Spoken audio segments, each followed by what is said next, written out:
Good evening, everybody. The young man that I'm about to introduce tonight was one of my first recruits at Dalton State, and he's been invaluable to the success of our program over the past 2 years. Sean is the type of young man that is tough enough to take 3 charges with a fractured rib and talented enough to hit a game winner on the road, both of which he's done this season.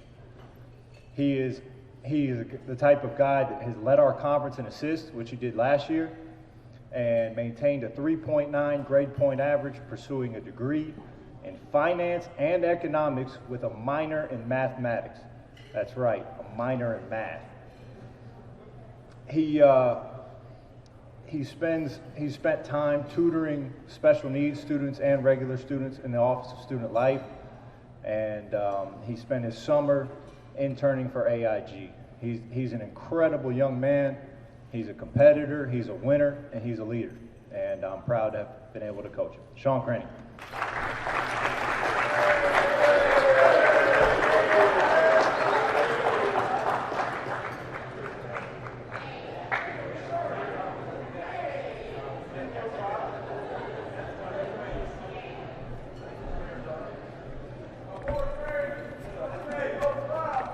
Thank you, Coach, for the kind words. Thank you, Faulkner, for having us here. I've been here 2 years and it's gone smooth both times. And thank you, Commissioner Hall, for the way he runs this conference and giving me the opportunity to share a little bit about my journey. So my journey started pretty far from here. I was born in Sydney, Australia. It's about 9,300 miles away. I wasn't born in a basketball family. I grew up with a football in my hand, but from a pretty young age, we realized that I didn't have a future in that, and I put the football down. But I did fall in love with competing and winning, and it was any way I could. It was, in the playground. It was after school with my brother and sister until they were so sick of me they'd just walk out. And at about 15, I realized that basketball was the sport that let me impact winning the most. So I quit all the other sports I did, and I poured everything I had into being the best player I could. And I had one goal at that time, and that was to play college basketball in America.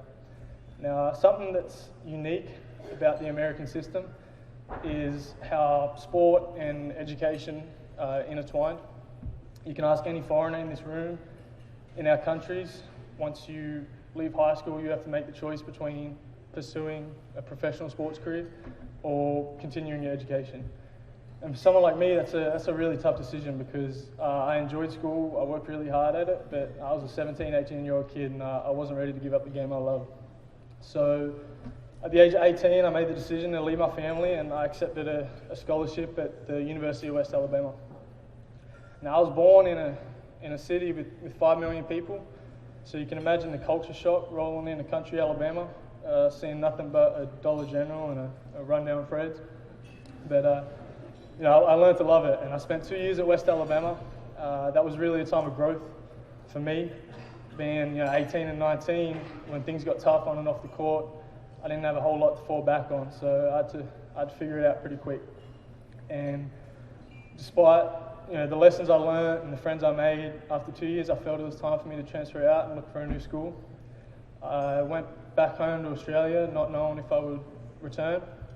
But by a stroke of fate, I got in touch with Coach Ireland, and he really sold me on the family that we have at Dalton State. So I moved back over, found my new home here, and the rest has been history. So after 4 years, the highs and lows, good health and bad, wins and losses, 5 a.m.s, 2-a-days, you name it, I've made it through. And with time winding down, I guess I've entered kind of a reflective stage and a stage of gratitude, looking back at my journey. And one question I get asked more than anything is it hard to be away from your family for Christmas? Or is it hard being away for your birthday or whatever? And the short answer is yes. It's always been hard being away from your family. But in a different way, my biggest blessing coming here has been the fact that I'm 9,300 miles away from my house, because it's forced me to immerse myself in this culture and these holidays in a way that I wouldn't if I could just go home on the weekends or for Christmas. So I've spent 4 different Christmases in 4 different states with 4 different families. I've immersed myself in American holidays and culture, And I'm really grateful for everyone that's taken me in my journey. So, I am grateful for every unexpected turn, twist that my journey took, because that's really where I felt like I learned the most. And I probably can't tell you much about, what I learned in US history in my freshman year, but I'll never forget when my teammate took me home to Kentucky and, we walked the battlegrounds of the Civil War. I can name some facts about Hurricane Katrina, but my whole perspective changed when I went to southern Mississippi and met people who told me what it was like to pick up and leave just days before it hit, leaving everything behind.